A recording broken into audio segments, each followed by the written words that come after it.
Hi! Kumakuha na namin si Charlene Kumpalascona. Nandito tayo sa Lasa Kitchen. At first time yung ulit ako nakita, no?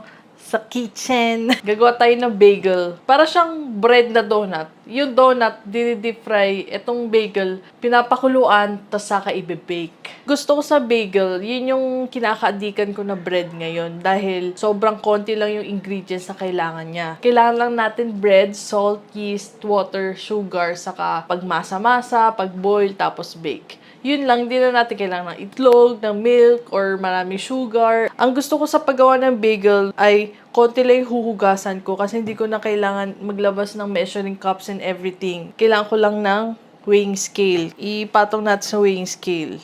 Ay, hindi pala. Wait lang. Doon muna tayo sa tubig. So, kailangan natin 300 ml na warm water. So, kinontian ko, refill ko lang ng konting hot water dito sa aming hot water machine. Bumili ako ngayon ng mga yeast na nasa sachet. So, isang sachet, batch ng pagbe-bake natin. So, ito, mga nasa 11 grams ng yeast. Bumili ka na ng ganito kapag minsan-minsan ka lang nag-bake. Isa-shay mo na yung pagbili ng yeast, hindi yung nasa isang malaking pack. So, after niyang water, ilang sugar? Ay, 20 grams pala. Uy, sakto, 20 grams. Ang galing ko ah. So, yan, i-mix lang natin. Yung iba, binublong to ng mga 10 minutes. Pero ako, goods na yan. Basta nasa sachet yung yeast mo. Or, kakabili mo lang yung yeast mo. Goods na yan. Ayun o. Ipapatong na natin yung mixing bowl natin sa weighing scale natin na naka-0 dapat. Tapos yung 500 grams ng bread flour. Tapos, i-zero ulit natin para ilagay natin dun yung salt. 9 grams. Oops, naging 11 grams. Okay lang yan. Ayaw natin i-mix yung salt dito sa may sugar and yeast natin kasi baka naglalaban-laban raw yung yeast saka yung salt. So, ayaw natin yan. Sama natin yung salt sa ating bread flour. So, tapos ng silbi na ating weighing scale. O, di ba? Hindi tayo naghugas. So, isif lang natin itong salt and bread flour natin. Ayoko magkalat kasi nandito yung laptop ko, mapapasukan niya ng flour.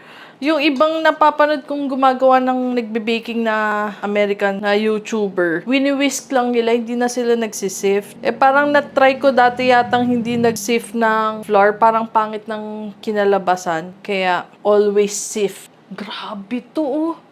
Bloom na bloom. Ibig sabihin, active na active yung yeast natin. Sobrang jolog. Active yung yeast natin. So, ilagay na natin to dito sa ating mixing bowl.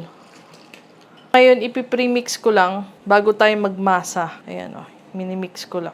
Hindi tayo magmamasa ngayon kasi sayang naman yung makeup saka yung kulot ko.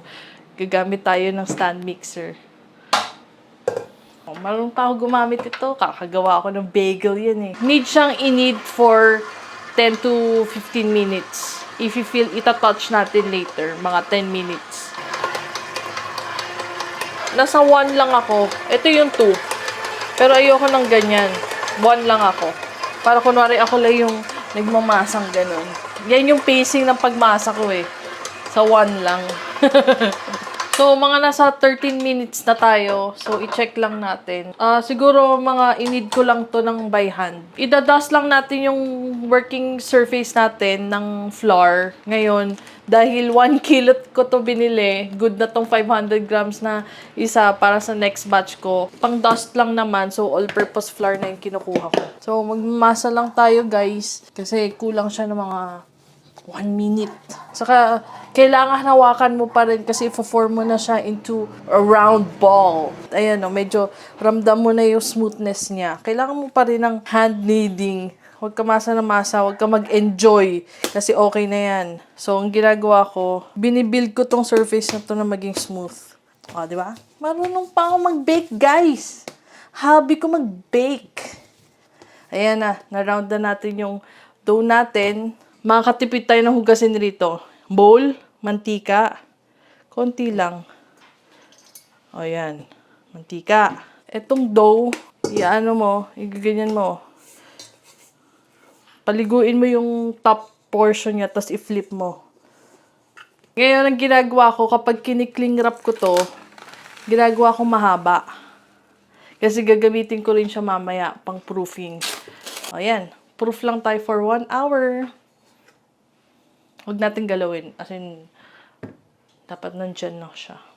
Habang nagpo-proof tayo for 1 hour, gumagawa lang ako ng bagel seasoning ang tawag nila rito. So, ito yung rosemary salt na ginagamit ni Luis, yung gawa niya, galing sa garden namin. Half tablespoon ng, ng rosemary salt or kahit normal salt. And kulang na ako ng white sesame. Order lang ako. Buti na lang marami tayong black sesame. Men, di ko alam bakit ang dami namin black sesame rito. Mga 2 tablespoons. 1, 2, saka garlic powder. Yan, halo-haluin mo lang. Tapos yan yung bagel seasoning natin. So, ang ginagawa dito, lasing na yung boses ko, ang ginagawa rito, pinapunch yan. As in, ganyan. Ganyan. As in, labas mo ang iyong galit. Nilatag ko na dyan. Tapos, pina-flatten ko. Tingnan, minimake sure ko na even na yung pagka-flat niya. So, divide ko na into 8. 1/2, 1/4, 1/8. Disappear. Kukuha ko ng isa. Tapos, igaganyan-ganyan ko. Lahat ng edges nilalagay ko sa likod. Hanggang sa maging ball siya. Ngayon, double check ko lang sa ilalim. Pinipinch ko yan. Mabuti. Bibilugin ko na yan. Tapos, double check ko lang, butas pa. Pinipinch ko lang. Tapos, bibilugin ko ulit. Hilera ko ng ganyan. Tapos, pepress ko. Yung cling wrap kanina, tatakpan ko yan. So, pinoproof ko lang to for 10 minutes. So, 10 minutes na. Kukunin mo yan. Bubutasan mo yan. Tapos, isi-stretch mo lang. So, yung makapal na part dito, so, doon mo isi-stretch. Oh, may makapal na part dito, stretch mo yan. So, iniintay lang natin kumulo yung pinapakuluan natin, as in rolling boil na epic. So, ito nag-rolling boil na, as in dapat rolling boil siya. Ganon. Ilalatag na natin dyan yung bagel. So, dapat nakasuot kayo ng watch. Ayan, exactly 1 minute na. So, iikot lang natin. Yun. Ngayon, kapag hahanguin natin, dapat i-flip mo ulit, ibalik mo siya kung ano yung original na top niya, tapos dun mo siya ipapatong sa baking tray. Okay, so kunin natin to. So ibabrush na natin yung top nung ating mga bagel. So ang ginagawa ko, egg, tapos saka ako magta-toppings.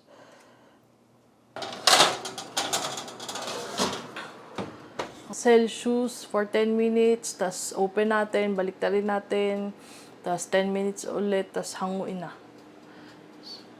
Ito yung itsura nung binake natin at nag-cool down na siya. Ayan, oh. Meron pa akong mga ginawa dati. Pakita ko na rin dito yung mga ginawa ko dati. Yung mga sandwich, bagel.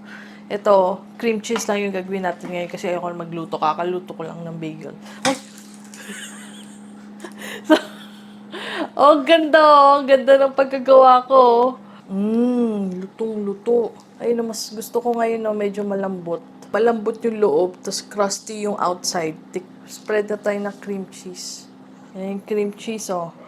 Sarado na natin. Taste test.